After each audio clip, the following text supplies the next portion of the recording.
저가 쉽게 속는다. 정보의 시대에 필요한 판단의 기술. 요즘은 정보가 넘칩니다. 클릭 한 번이면 데이터가 쏟아지죠. 그런데 아이러니가 있습니다. 정보가 많아질수록 사람들은 더 쉽게 속습니다. 오늘은 데이터를 가진 사람이 아니라 데이터를 다룰 줄 아는 사람이 승리한다는 이야기입니다. 히틀러 전문 사학자 베론 데이커는 방대한 친필 일기, 서신, 메모를 감정했습니다. 그는 여러 방법을 동원했고 1시간 동안 꼼꼼히 살펴본 뒤 진품이라고 결론 내렸습니다. 하지만 그 문서는 전부 위조된 히틀러 일기였습니다. 왜 이런 실수가 벌어졌을까요? 압박, 빠른 결론을 요구받았고 규모 착각, 이렇게 많은 걸 누가 위조하겠어? 라는 가정, 그리고 결정타는 의심을 무시하고 자신이 믿고 싶은 증거에만 집착한 태도였습니다. 이 사건은 한 가지를 말합니다. 데이터가 많다는 건 진실이 보장된다는 뜻이 아닙니다. 이 장은 데이커의 실수를 확증 편향으로 설명합니다. 사람은 자신이 원하는 변론을 먼저 정하고 그 결론을 뒷받침하는 자료만 찾는 경향이 있습니다. 이건 특정 집단만의 문제가 아닙니다. 백신 논란이나 기후변화 부정 같은 사회적 논쟁에서도 똑같이 나타납니다. 그래서 중요한 것은 데이터를 모으는 능력이 아니라 편향을 이겨내는 훈련입니다. 입소스 모리와 킹스 칼리지 런던의 조사 결과가 충격적입니다. 사람들은 현실을 엄청나게 과장하거나 왜곡해서 알고 있었습니다. 10대 임신 비율을 크게 과대평가하고 무슬림 인구 비율도 과대평가하고 정부 지출 구조도 잘못 알고 있었습니다. 그리고 오바마 캠프의 전략가 데이비드 엑설로드는 말합니다. 일반적인 사회적 통념은 잘못된 경우가 대부분입니다. 왜냐하면 통념은 사실이 아니라 반복된 인상이기 때문입니다. 이 장은 직관을 무시하지 않습니다. 다만 조건이 있습니다. 직관은 보통 오랜 지식과 경험이 축적되어 순간적으로 나타나는 압축된 판단일 때만 유효합니다. 카스파로프는 말합니다. 직관만 없으면 마비되고 직관만 믿으면 위험해진다. 그래서 중요한 건 감정이 아니라 분석을 통해 직관을 단련하는 것입니다. 모리뉴도 마찬가지입니다. 그의 본능적 선택은 사실은 분석된 정보 위에서 나온 것이었습니다. 데니얼 카너먼은 말합니다. 사람은 어려운 질문을 피하고 쉽게 답할 수 있는 질문으로 도망칩니다. 예를 들어 올해 어떻게 이길까가 아니라 작년에는 어떻게 이겼지로 바꿔버리는 겁니다. 그래서 승자들은 처음부터 질문이 다릅니다. 스카이팀의 질문은 어떻게 하면 더 잘할까가 아니었습니다. 투르드 프랑스에서 영국인 우승자가 나오려면 무엇이 필요한가? 질문이 명확했기 때문에 필요한 데이터만 남기고 잡음을 제거할 수 있었습니다. 그리고 결국 위긴스와 푸름의 우승으로 이어졌습니다. 빌리 빈도 말합니다. 우리는 새로운 질문을 던져 흥미로운 답을 얻었습니다. 이 장이 가장 날카롭게 구분하는 지점입니다. 통계, 정보 조각, 분석, 예측 가능한 의미로 재구성. 예를 들어 패스 성공률 90%가 있어도 그 패스가 무의미한 안전 패스였다면 도움이 없습니다. 야구에서 타율은 통계일 수 있지만 출루율은 분석이 될 수 있습니다. 넷플릭스도 마찬가지입니다. 그들은 사람들이 무엇을 보는지만 보지 않고 설문 질문을 통해 왜 보고 싶어 하는지를 분석했습니다. 2007 금융위기 사례가 나오죠. 모델이 너무 복잡해 소수만 이해했고 AAA 등급조차 대량 디폴트로 무너졌습니다. 결론은 명확합니다. 데이터는 정교해질수록 추정이 틀렸을 때 더 크게 무너집니다. 그래서 승자들은 숫자와 함께 인간 요소를 봅니다. 포커 챔피언 샘 트리켓도 말합니다. 수학 모델만 믿고 사람의 태도, 반응을 무시하면 끔찍한 결정을 하게 된다. 이 장이 주는 교훈은 단순합니다. 데이터가 많다고 진실이 아니다. 통념은 대개 틀린다. 질문이 틀리면 답도 틀린다. 통계는 정보, 분석은 의미다. 숫자와 인간을 함께 봐야 한다. 오늘 우리는 이렇게 정리할 수 있습니다. 승자는 데이터를 모으는 사람이 아니라 데이터에 속지 않는 사람이다. 정보는 넘칩니다. 하지만 승리는 판단에서 나옵니다. 숨을 곳이 없는 조직이 혁신을 만든다. F1, 메르세데스와 나렌드라 보디의 공통점. 세상에는 두 종류의 조직이 있습니다. 문제가 생기면 문제는 바로 라고 변명하는 조직, 그리고 문제를 보면 오히려 반기는 조직. 오늘 이야기는 후자에 관한 이야기입니다. 데이터 때문에 숨을 곳이 없고 그래서 혁신하지 않을 수 없는 사람들. F1, 포뮬러 1은 정말 이상한 세계입니다. 승리와 패배가 1000분의 1초로 갈립니다. 그래서 F1 메르세데스 팀은 좋아, 이 정도면 됐어 라고 말하지 않습니다. 그곳에서 지금도 충분히 좋아 라는 말은 금지어에 가깝습니다. 페디로우는 말합니다. 연구 결과 0.2초를 줄일 수 있다는 가능성이 보이고 드라이버가 그걸 실제로 해내면 그 기쁨 기쁨이야말로 우리가 살아가는 이유라고요.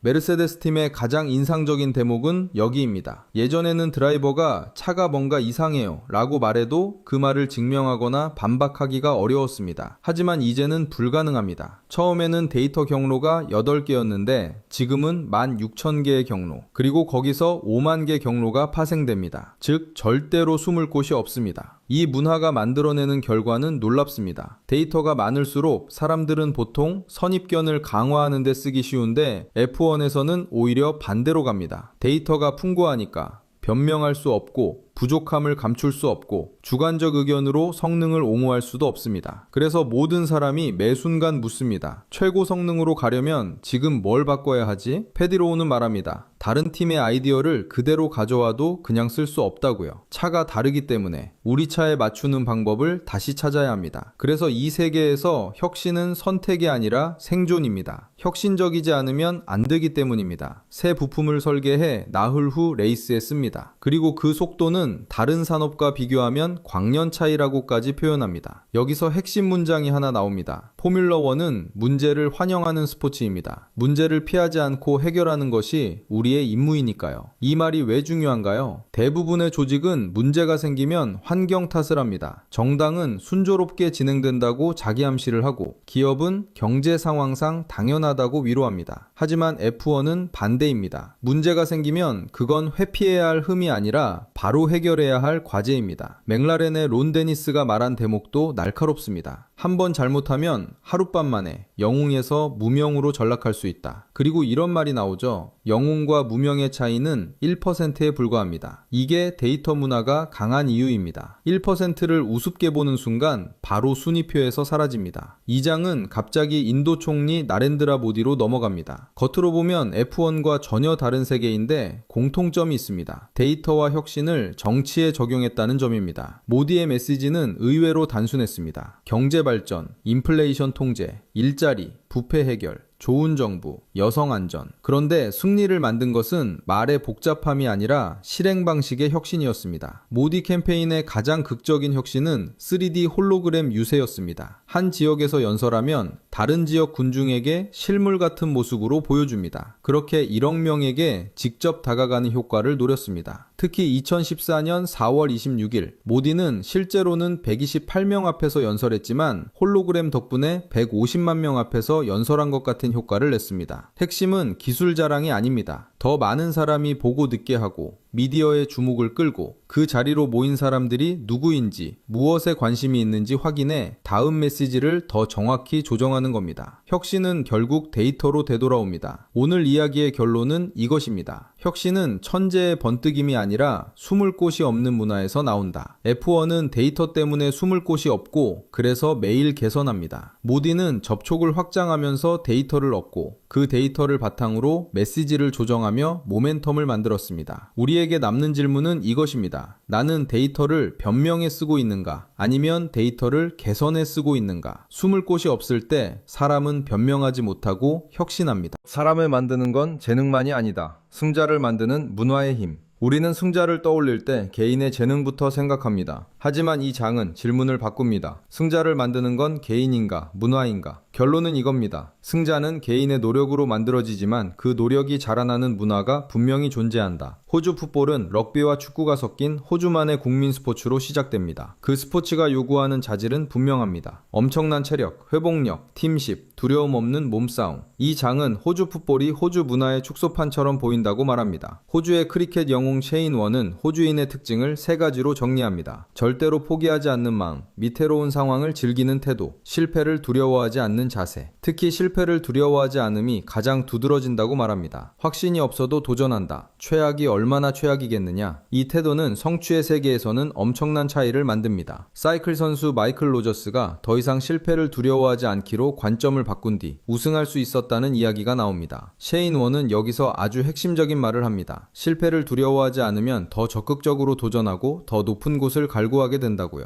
이건 단순한 정신론이 아닙니다. 도전은 행동을 만들고 행동은 운을 끌어당기는 경우가 많습니다. 호주 사람들은 서로를 귀족 호칭이 아니라 메이트라고 부릅니다. 이 단어에는 호주 특유의 평등주의가 담겨 있습니다. 우월의식을 싫어하고 누구든 동등하다고 느끼며 거칠애보다 실력을 보려 합니다. 흥미로운 대목은 이것입니다. 호주에서는 남이 성공하는 것이 불쾌한 게 아니라 남보다 우월한 척하며 사람을 모욕하는 것이 불쾌하다는 점입니다. 즉 성공은 허용되지만 잘난 척은 용납되지 않습니다. 이 장은 영국 프리미어리그와 호주 풋볼리그를 비교합니다. 영국은 상위팀이 돈과 선수와 우승을 독식하기 쉬운 구조인 반면 호주는 TV 수익을 비교적 공평하게 나누고 드래프트로 하위팀이 먼저 선수를 지명하고 연봉 총액에 상한을 둡니다. 그래서 한 팀의 독주가 어렵고 모두에게 기회가 있다는 감각이 강화됩니다. 이건 단순히 제도가 아니라 사람들의 사고방식에 영향을 주는 문화장치입니다. 셰인 원은 자신이 팀 플레이어였던 이유를 이렇게 설명합니다. 어떻게 하면 팀에 도움이 될까를 늘 생각했다. 나만 잘하면 된다고 생각한 적이 없다. 그리고 말합니다. 똑같은 사고방식을 가진 사람이 11명이나 있었기 때문에 내가 잘할 수 있었다. 여기서 문화의 힘이 드러납니다. 개인이 아니라 팀 전체가 같은 방향의 태도를 공유할 때 그 팀은 강해집니다. 이 장은 분명히 말합니다. 호주의 투지는 남성 스포츠에만 있는 게 아닙니다. 레인 비칠리, 캐시 프리먼, 안나 미어스 등 여성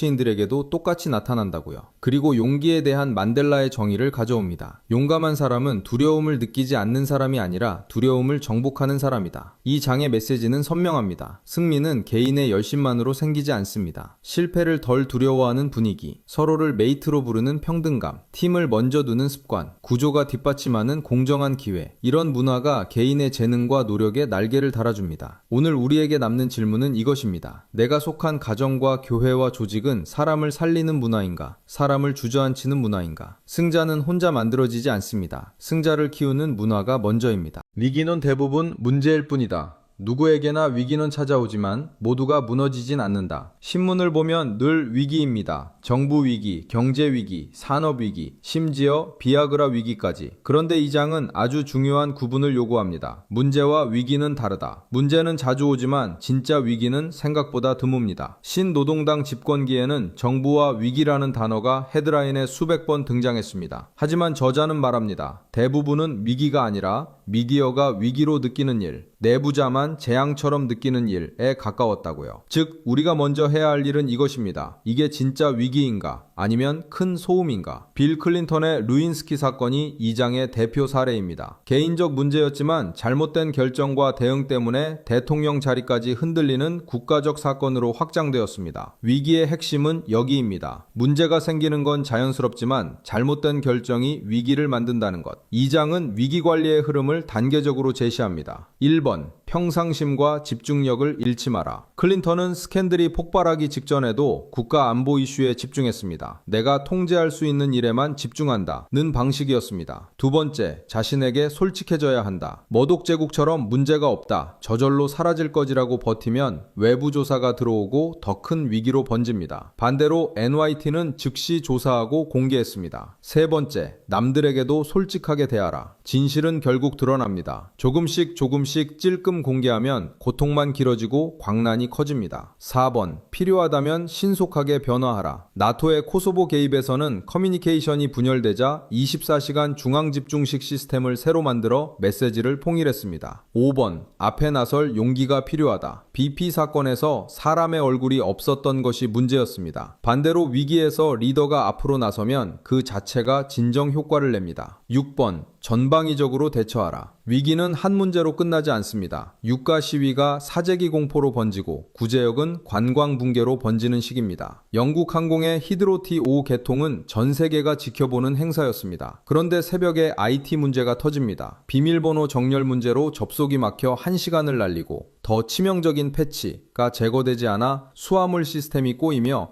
결국 수화물이 7,000개까지 누적됩니다. 윌리 월시가 여기서 보여준 핵심 리더십은 두 가지입니다. 첫째, 감정이 문제를 망치지 않게 자신을 통제한 것입니다. 너무 화가 나서 내가 문제의 일부가 된다고 느끼자 현장을 떠나 냉정을 찾습니다. 둘째, 공개적으로 책임을 짊어져진 것입니다. 기자들이 누구 잘못입니까? 라고 묻자 그는 이렇게 말합니다. 제 잘못입니다. 제 결정이고 제 책임입니다. 이 한 문장이 조직 전체에 신호를 줍니다. 변명 대신 해결로 가자. 책임을 인정하면 모두가 인정하기 쉬워진다. 그리고 그는 위기가 잠잠해질 때까지 계속 전면에 섭니다. 2장은 위기의 전형적 패턴을 말합니다. 처음엔 악화되고 그 다음에야 좋아지기 시작합니다. 그리고 월시는 T5의 미래 가능성에 집중하며 시스템을 개선할 기회로 삼았습니다. 오마 폭탄 테러에서도 피해자 가족들이 복수가 아니라 평화를 선택함으로 오히려 전환점이 되었습니다. 메뉴의 뮌헨 참사 역시 포기하지 않는 정체성을 만든 사건이 되었죠. 오늘의 결론은 단순합니다. 첫 번째, 위기라는 단어에 흔들리지 말고, 두 번째, 문제와 위기를 구분하고, 세 번째, 솔직하게 인정하고, 네 번째, 메시지를 통일하고, 다섯 번째, 리더가 앞으로 나서고, 여섯 번째, 확산까지 대비하라. 그리고 무엇보다 위기는 끝납니다. 끝나고 나면 반드시 교훈이 남습니다. 위기는 두려운 일이지만 제대로 다루면 가장 강력한 기회가 됩니다. 진짜 승자는 넘어지지 않는 사람이 아니다. 다시 일어서는 사람의 기술.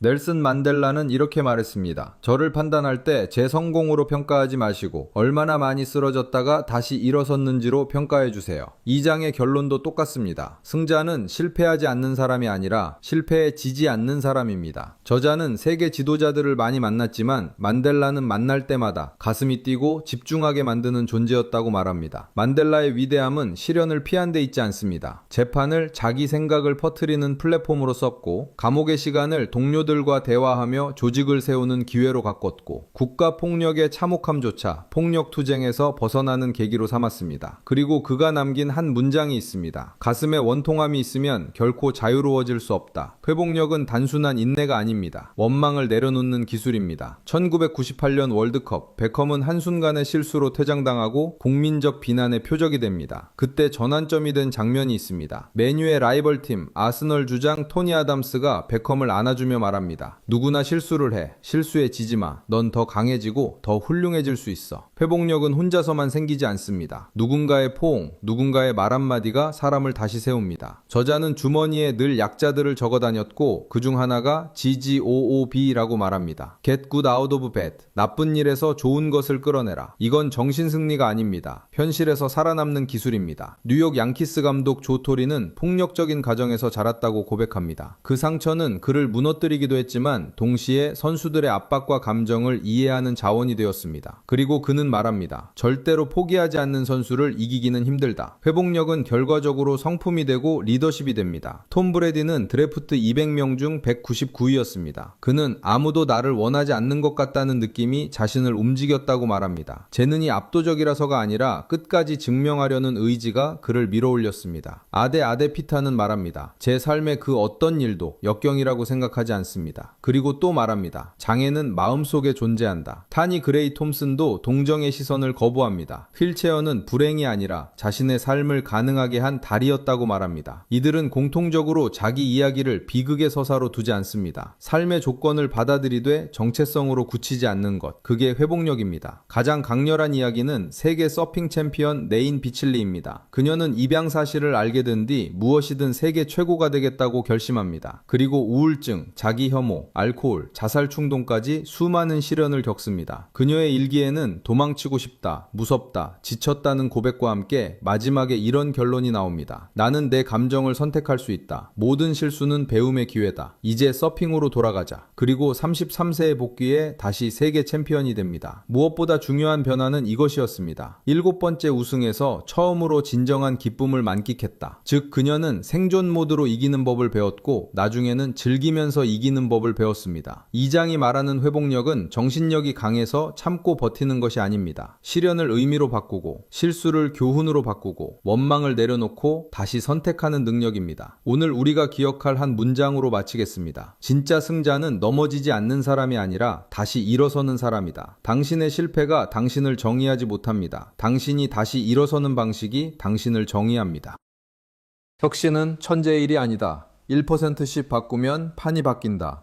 혁신이라고 하면 우리는 보통 천재적인 발명을 떠올립니다. 하지만 이 장은 처음부터 방향을 바꿉니다. 혁신은 무에서 유를 만드는 발명이 아니라 이미 있는 것을 더 낫게 만드는 개선이라는 겁니다. 즉, 혁신은 멀리 있지 않습니다. 우리 일상 가까이에 있습니다. 럭비 대표팀 감독 클라이브 우드워드는 후반전에만 나태해지는 팀을 어떻게 바꿨을까요? 해결책은 뜻밖에도 단순했습니다. 하프타임에 유니폼을 갈아입게 하라. 이건 완전히 새로운 발명이 아닙니다. 하지만 효과가 있었고 지금은 거의 모든 프로스포츠에 관행이 됐습니다. 이게 혁신입니다. 성경식으로 말하면 이런 장면이 떠오릅니다. 물이 포도주가 된 사건은 재료가 새로워서가 아니라 변화가 일어난 순간의 전환이 핵심이었습니다. 혁신도 그렇습니다. 본질은 새로움이 아니라 전환입니다. 머니볼의 빌리비는 말합니다. 우리는 아무것도 발명하지 않았습니다. 그가 한 일은 선수 채용 방식을 완전히 바꾼 것입니다. 감 대신 통계와 데이터 기반의 평가, 저평가된 선수를 발굴하는 시스템. 결과는 가난한 구단이 경쟁할 수 있는 길이 열린 것이었죠. 여기서 핵심은 세 가지였습니다. 1. 외부인의 통찰. 2. 내부자의 지식. 3. 끝까지 밀어붙이는 대담함. 혁신은 아이디어 하나로 되는 게 아니라 사람과 실행의 조합으로 완성됩니다. 이 장은 애플을 예로 듭니다. 아이폰의 구성 요소는 인터넷, GPS, 터치스크린, 음성인식 등 이미 존재하던 기술들이었습니다. 핵심은 발명이 아니라 그것들을 어떻게 엮어 더 낫게 만들었는가입니다. 그리고 조너선 아이브의 경고가 나옵니다. 정말 위험한 것은 혁신이 아니라 안전하게 행동해야 안전하다는 생각입니다. 데이브 브레일스포드는 말합니다. 혁신은 거대한 변화가 아니라 끊임없는 개선에 가깝다고. 여기서 유명한 개념이 등장합니다. 한계 이득. 모든 영역에서 1%씩 개선하면 합쳐져 큰 차이가 된다. 그래서 사이클팀은 베개, 매트리스, 공기역학, 라인 선택까지 질문을 멈추지 않습니다. 혁신은 천재의 번뜩임이 아니라 질문을 계속하는 습관입니다. 이 장은 혁신을 4가지로 정리합니다. 첫 번째, 새로운 기회를 포착하기. 휴대폰을 대기업이 아니라 밖에서 일하는 자영업자에게 팔면 된다는 통찰처럼 시장의 빈틈을 보는 혁신입니다. 두 번째, 문제 해결에 집중하기. 관중이 줄어드는 크리켓 문제를 경기를 짧게 만드는 방식으로 해결한 20처럼 문제를 정확히 정의하고 해법을 바꾸는 혁신입니다. 세 번째, 타산 지석으로 삼기. 기존 은행의 불편 10가지를 뒤집어 새 은행 모델을 만든 메트로은행처럼 남의 결함을 분석해 새 모델을 만드는 혁신입니다. 4번, 자신에게 물어보기. 100가지 일을 1%씩 개선하는 것처럼 스스로에게 질문하며 조금씩 고쳐가는 혁신입니다. 이 장은 분명히 말합니다. 혁신은 아무거나 시도하는 게 아닙니다. 진흙 혁신 던지기가 되면 조직이 서로 방해하고 예산만 소모합니다. 따라서 리더가 해야 할 일이 있습니다. 무엇을 성취할지 분명히 할 것, 성공하면 축하하고 보상할 것, 실패하면 학습할 것, 그리고 명료한 지표가 필요합니다. 혁신은 좋아질 것 같아가 아니라 무엇을 얼마나 개선할 것인가로 움직여야 합니다. 마지막으로 중요한 경고가 나옵니다. 혁신은 수단인데 사람들은 종종 수단을 목표로 착각합니다. 오바마 캠프의 디지털 혁신도 마찬가지였습니다. 데이터 수집이 혁신의 끝이 아니라 그 데이터를 통해 어떤 유권자에게 어떤 메시지를 어떤 방식으로 전달할지를 정교하게 설계했기 때문에 혁신이 실제 승리로 연결됐습니다. 혁신은 대단한 아이디어가 아닙니다. 질문하고 개선하고 측정하고 실행하는 문화입니다. 당신이 발명가가 아니어도 괜찮습니다. 혁신가는 될 수 있습니다. 오늘 한 가지만 해도 됩니다. 내가 하는 일에서 딱 1%만 더 나은 방법은 없을까? 그 질문이 혁신의 시작입니다. 혁신은 천재의 특권이 아닙니다. 질문하는 사람의 습관입니다. 말하지 않고 보여주는 리더십. 엘리자베스 2세. 존속이라는 전략. 저자는 왕실을 좋아하지 않습니다. 왕실은 태어남만으로 특권을 누리는 계급 시스템의 핵심이라고 봅니다. 그런데도 여왕 개인에 대해서는 존경심을 숨기지 않습니다. 오늘은 이 모순에서 출발해보려 합니다. 계급 시스템의 중심에 있으면서도 왜 여왕은 존경받는 리더가 될 수 있었을까? 엘리자베스 2세는 세계에서 가장 널리 얼굴이 알려진 여성 중 한 사람이며 오랜 기간 압도적인 존경을 받았습니다. 호주처럼 평등주의가 강한 사회에서도 여왕의 평판은 대체로 좋았다는 대목이 흥미롭습니다. 그 이유를 존 브라운은 이렇게 요약합니다. 본능적으로 전략을 세우고 실행에 능하며 팀을 통합하고 압박 속에서도 기본을 잃지 않는다. 즉, 여왕의 힘은 말이나 감정이 아니라 장기적으로 누적된 일관성에서 나옵니다. 여왕은 1992년을 스스로 안누스 호리빌리스,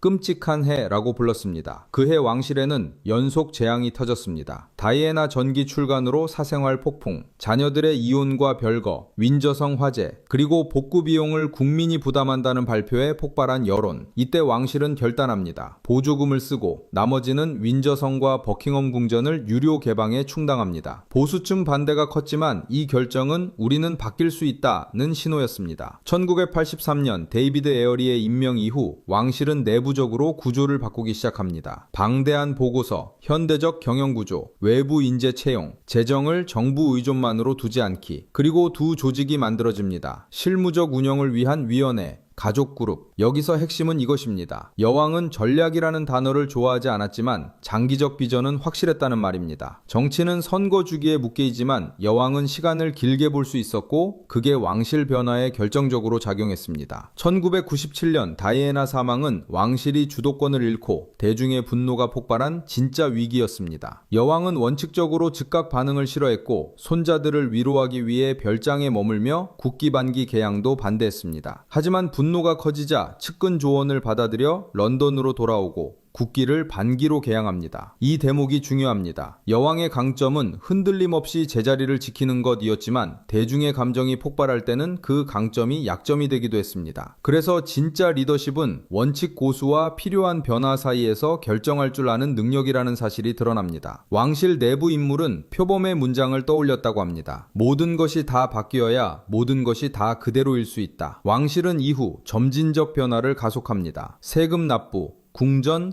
/ 컬렉션 개방, SNS 활용, 다양한 영국인들과의 접점 확대. 여왕의 핵심은 이겁니다. 변화를 좋아하진 않지만 필요하면 체면 손상도 개의치 않고 움직인다. 2012 런던 올림픽 개막식, 여왕이 제임스 본드와 함께 등장하는 영상은 왕실 전략의 상징이 됩니다. 현대적인 연출이지만 여왕이 직접 연기하고 전통과 유머가 섞여 전 세계의 환호를 끌어냅니다. 여왕은 이 한 장면으로 왕실은 낡았다는 인상을 왕실은 적응한다로 바꿔버립니다. 여왕의 측근들은 반복해서 말합니다. 아무리 끔찍해도 침착함을 유지하고 언론이 적대적이어도 불평하지 않고 쉽게 남을 탓하지 않는다. 그리고 가장 중요한 한 문장, 여왕에게 왕위는 직업이 아니라 소명이라는 것입니다. 이 장이 말하는 여왕의 리더십은 화려한 개혁가의 리더십이 아닙니다. 그건 존속의 리더십입니다. 바뀌어야 할 때 바꾸고 말하지 않고 보여주고 위기에서 기본을 지키고 의무를 끝까지 수행하는 것. 오늘 우리에게 남는 질문은 이겁니다. 내가 지키는 기본은 무엇인가? 그리고 내가 바꿔야 할 방식은 무엇인가? 리더십은 말이 아니라 오래 버티며 보여주는 태도입니다. 승자는 재능이 아니라 습관으로 만들어진다. 윈너스 10가지 실천. 승리할 수 없다면 무슨 의미가 있겠습니까? 장거리 육상의 전설 하일레 게브르셀라시의 말로 이 책은 끝을 맺습니다. 그리고 마지막 장은 성공담을 늘어놓지 않습니다. 대신 우리에게 묻습니다. 당신은 어떤 습관을 만들 것인가? 워런 버핏이 인용한 세뮤얼 존슨의 말이 나옵니다. 습관의 고리는 보통 잘 보이지 않지만 그대로 두면 너무 강해져 끊을 수 없게 됩니다. 이 문장은 위협이 아니라 기회입니다. 좋은 습관도 나쁜 습관도 처음엔 가느다란 실 같은데 시간이 지나면 줄이 되고 사슬이 됩니다. 버핏은 젊은이들에게 이렇게 제안합니다. 첫 번째, 존경하는 사람 한 명을 정하고 2. 그 사람을 존경하는 이유를 써보고 3. 가장 닮기 싫은 사람을 떠올려 4. 싫은 이유를 써보라. 그리고 핵심은 이것입니다. 존경하는 사람의 특징은 연습으로 습관이 된다. 싫은 행동은 의식적으로 하지 말아야 한다. 버핏은 말합니다. 내 나이에는 습관을 바꾸기 어렵다. 하지만 여러분은 20년 후의 습관을 지금 만들 수 있다. 저자는 롤모델을 떠올릴 때마다 항상 생각나는 인물이 있다고 말합니다. 바로 게브르셀라시입니다. 그는 스포츠에서 전설이었고 비즈니스에서도 성공했으며 정치에도 도전하려 합니다. 그리고 저자가 물었을 때 게브르셀라시는 성공의 교훈을 10가지로 아주 명료하게 정리합니다. 그의 대답은 이렇습니다. 1. 배경을 활용하라. 2. 재능이 있다면 활용하라. 3. 일을 사랑하라. 4. 롤모델을 정하라. 5. 훌륭한 팀과 함께하라. 6. 자제력을 잃지 마라. 7. 일정을 지켜라. 8. 항상 제대로 준비하라. 9. 과거 승리가 아니라 앞으로의 승리에 집중하라. 10. 넓은 의미에서 승리의 중요성을 깨달아라. 이 10개는 책 전체의 압축본입니다. 게브르셀라시는 정치에 도전하되 지금은 아니다라고 말합니다. 이유는 단순합니다. 정치도 마라톤과 마찬가지로 준비가 충분하지 않으면 질 수밖에 없습니다. 그리고 이렇게 말합니다. 압박감은 두려움이 아니라 책임감이라고요. 그는 승리의 기준을 분야별로 구분합니다. 스포츠, 경기에서 이기고 메달을 따는 것, 비즈니스, 수익을 내는 것, 것, 정치, 선거에서 이긴 후 나라를 더 낫게 만드는 것, 그리고 마지막에 중요한 경고를 하나 더합니다. 랜스 암스트롱은 승자의 사고방식을 보여주었지만 결국 엄청난 패배자가 됐다. 즉 승리에는 진정성이 따라야 합니다. 저자가 만난 승자들은 승리 직후에도 완전한 기쁨보다 다음 목표를 먼저 떠올렸다고 말합니다. 왜냐하면 그들에게 승리는 종착역이 아니라 다음 개선의 출발점이기 때문입니다. 아무리 잘해도 개선 가능성은 언제나 있다. 맺은 말은 승자들의 기술을 짧게 정리합니다. 승자는 열심히 한다. 연습과 고통은 필수. 승자는 희생한다. 승자는 목표, OST를 의도적으로 지킨다. 승자는 혁신한다. 승자는 타인의 성공, 실패에서 배우는 법을 안다. 승자는 적응한다. 승자는 회복력이 강하다. 승자는 과거가 아니라 미래의 승리에 집중한다. 그리고 마지막에 이렇게 말합니다. 승리가 인생의 전부는 아니다. 하지만 가장 중요한 것은 맞다. 이 책의 끝은 성공담이 아니라 훈련 계획표 같은 느낌입니다. 결국 승자는 특별한 사람이라기보다 특별한 습관을 가진 사람입니다. 그러니 오늘 이렇게 마무리해 볼 수 있습니다. 내가 존경하는 사람의 특징 하나를 고르고 그걸 오늘부터 연습해서 내 습관으로 만들자. 습관은 보이지 않지만 언젠가 인생을 바꿉니다. 승자는 재능으로 시작할 수 있지만 승자는 습관으로 완성됩니다.